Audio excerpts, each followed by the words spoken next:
కనబడతా ఉంది. ఈరోజు వచ్చినటువంటి ఈ తీర్పు చూసిన తర్వాత చంద్రబాబు నాయుడు గారు బోన్లో నిలబడి ఇన్వెస్టిగేషన్ ఏజెన్సీకి సంబంధించి కానీ న్యాయస్థానం ముందు కానీ దొంగలా నిలబడి సమాధానం చెప్పాల్సినటువంటి అవసరం ఉంది. చంద్రబాబు నాయుడు అనేటువంటి వ్యక్తి 52 రోజులు జైలు శిక్ష అనుభవించి వ్యక్తిగతమైనటువంటి ఆరోగ్య కారణాలు ఇతరితర కారణాలు చెప్పి బెయిల్ మీద ఉన్నటువంటి ఒక దొంగే తప్ప ఈరోజు వచ్చినటువంటి తీర్పు వల్ల లేకపోతే ఇంకో దాని వల్ల ఏదో నిజాయితీ పరుడనో లేకపోతే ఏ అమాయకి చక్రవర్తనో లేకపోతే ఈ కేసుకి ఆయనకి సంబంధం లేదనో ఎక్కడా కూడా న్యాయస్థానం చెప్పలేదనేటువంటిది గమనించమని చెప్పి కోరుతా ఉన్నా ప్రజలందరినీ కూడా. ఈ వచ్చినటువంటి తీర్పుని వారికి నచ్చినట్టు ఈరోజు సుప్రీంకోర్టు చీఫ్ జస్టిస్ నేతృత్వంలో ఉన్నటువంటి దానికి వారు బదలాయించారు. సరే, ఒకరి వాదన ఒకలా ఉంది, ఒకరి వాదన ఒకలా ఉంది. కామన్ ఇష్యూస్ అన్నీ కూడా వాళ్ళు సమర్థించుకునేటువంటి ప్రయత్నం ప్రభుత్వం మనం సమర్థించాం, వారు చెప్పుకునేటువంటి ప్రయత్నం చేశారు, వారు దాన్ని అంగీకరించారు. ప్రొసీజర్స్ని ఎక్కడా కూడా డివియేట్ చేయలేదనేటువంటి మాట చెప్పారు. ఈ సెక్షన్ 17A అనేటువంటిది ఇట్స్ ప్రొసీజరల్ యాక్ట్, ఒకటి ప్రొసీజరల్ యాక్ట్. అది దాన్ని చేయాలా లేదనేటువంటిది ఉన్ని దాన్ని రూల్ పొజిషన్ ప్రకారం నిర్ణయం తీసుకుంటారు. దానికి సమాధానం చెప్పడం మానేసి ఈరోజు తప్పు చేయలేదనేటువంటి మాట ఎక్కడ చెప్పు, డబ్బులు కొట్టేయలేదనేటువంటి మాట ఎక్కడ చెప్పవు, నేను నిజాయితీ పరుడు అనేటువంటి మాట ఎక్కడ చెప్పరు, అసలు ఈ కేసుకి మాకు సంబంధం లేదనేటువంటి మాట ఎక్కడ చెప్పరు. చివరికి వచ్చి చెప్పేది ఏంటంటే మీరు చేసినటువంటి ప్రక్రియ కరెక్ట్ కాదనేటువంటి చెప్తారు.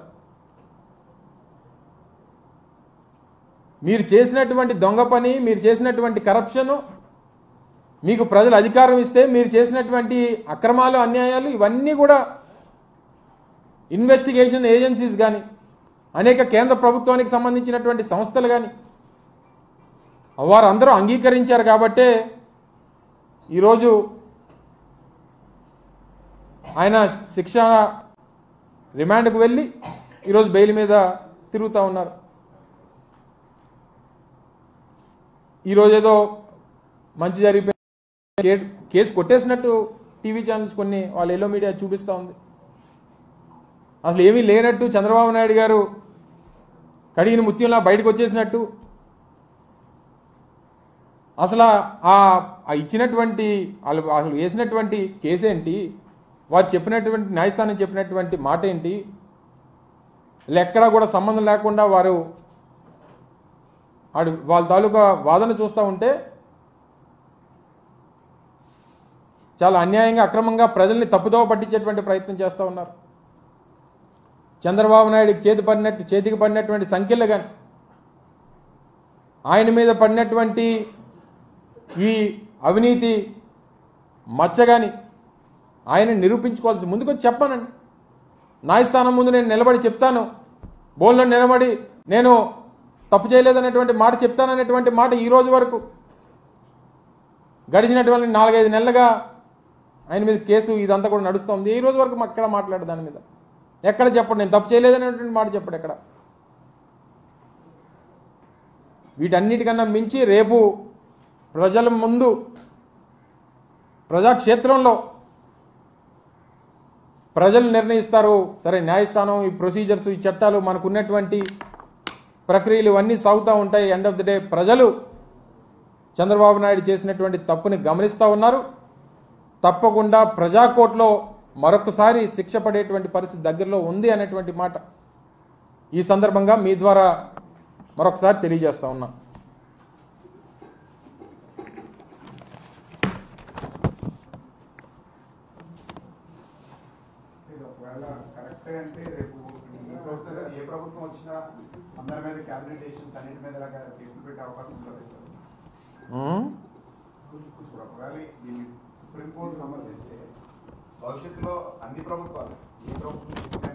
అంటే ఇప్పుడు మీరు అనేది ఏంటంటే ఏబిఎన్ చెప్పేది ఏంటంటే క్యాబినెట్లో చేసినటువంటి నిర్ణయాన్ని చంద్రబాబు నాయుడు గారు అమలు చేశారు. సో దాన్ని మీరు తప్పుపడుతున్నారు అనేటువంటి అభిప్రాయాన్ని మీరు వ్యక్తపరుస్తున్నారు. అలా క్యాబినెట్లో వారు పెట్టినటువంటి దానికి స్కిల్ స్కామ్లో జరిగినటువంటి ప్రక్రియకి ఎక్కడ కూడా సంబంధం లేదు, టోటల్గా డీవియేట్ చేసినటువంటి కార్యక్రమం చేశారనేటువంటిదే మేము ప్రభుత్వంలో ఉన్నటువంటి మా దగ్గర ఉన్నటువంటి రుజువులతో సహా అనేక సందర్భాల్లో చెప్పాం. స్కిల్ డెవలప్మెంట్ కార్పొరేషన్ అనేటువంటిది అలా ఆ మేధావి అయితే ఆ జనరల్ సెక్రటరీ, ఆ పార్టీ జాతీయ ప్రధాన కార్యదర్శి ఆ మేధావి అంటాడు. అసలు కార్పొరేషన్కి సంబంధించి అసలు క్యాబినెట్కి కానీ లేదా మంత్రులకు కానీ అసలు అలా ఆ ప్రొసీజరే ఉండదు. అసలు వాళ్ళ దాని ప్రకారం ప్రొసీజర్ ప్రకారం వాళ్ళ ఫైల్ కూడా రావు అనేటువంటి మాట చెప్తా ఉన్నాడు. ఆయన మంత్రిగా పనిచేశాడు, 2.5 సంవత్సరాలు మంత్రిగా పనిచేశాడు ఆయన. సరే గెలిచి మంత్రి అవ్వలేదు అనుకోండి, ఎలాగైనా సరే ఆయనకి ప్రక్రియ టోటల్గా డీవియేట్ చేసేటువంటి మాటలు చెప్తా ఉన్నాడు. సో ఈ రకమైనటువంటి తప్పుదోవ పట్టించొద్దు అనేటువంటిది మా అభిప్రాయం. సో క్యాబినెట్లో తీసుకున్నటువంటి నిర్ణయానికి లేదా చేసినటువంటి ప్రొసీజర్స్కి ఎక్కడ కూడా సంబంధం లేదు అనేటువంటిది క్లియర్గా కనబడుతూ ఉంది. అనేక సందర్భాల్లో మేము చూపించడం జరిగింది.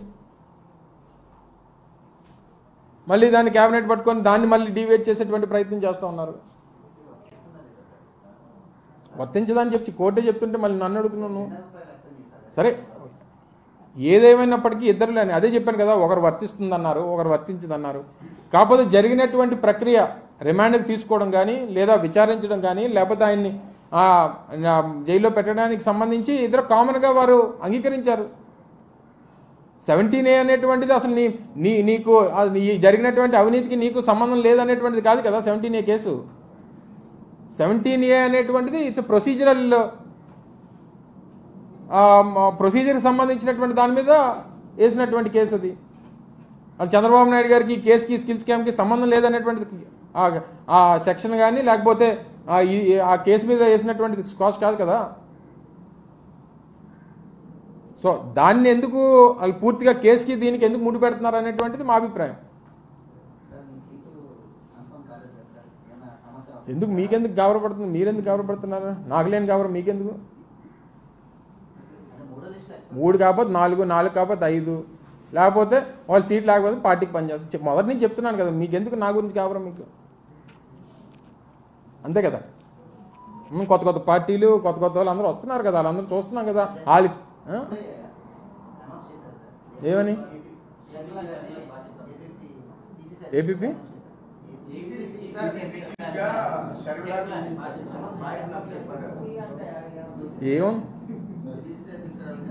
ఏముందిలే, కాంగ్రెస్ పార్టీ పాత పార్టీకి కొత్త ప్రెసిడెంట్ అంతే కదా. పాత పార్టీ అది లేని పార్టీ, రాష్ట్రంలో లేని పార్టీకి ఎవరు ప్రెసిడెంట్ అయితే మాకేంటి? వాళ్ళు రాష్ట్రంలో పార్టీ ఉందా చెప్పండి. నాకు తెలిసి మొన్న జరిగినటువంటి ఎన్నికల్లో 0.4% ఎంత వచ్చింది ఆ పార్టీకి, నోటా కంటే తక్కువ వచ్చింది. అటువంటి లేని పార్టీకి లేకపోతే ఏంటి? దాని గురించి చర్చించుకోవడం అనవసరం నాకు తెలిసి. అయితే ఎందుకు జగన్మోహన్ రెడ్డి గారు ఇప్పుడు చంద్రబాబు నాయుడు గారు అన్నదమ్ములు ఉన్నారు, చాలామందికి ఉన్నారు. మోడీ గారికి ఉండుంటారు నాకు తెలిసి. అందరికి ఉన్న వాళ్ళు అందరూ ప్రధానమంత్రులను లేకపోతే అందరూ రాష్ట్రపతులు అయిపోతారు కదా. మరి అలాగైతే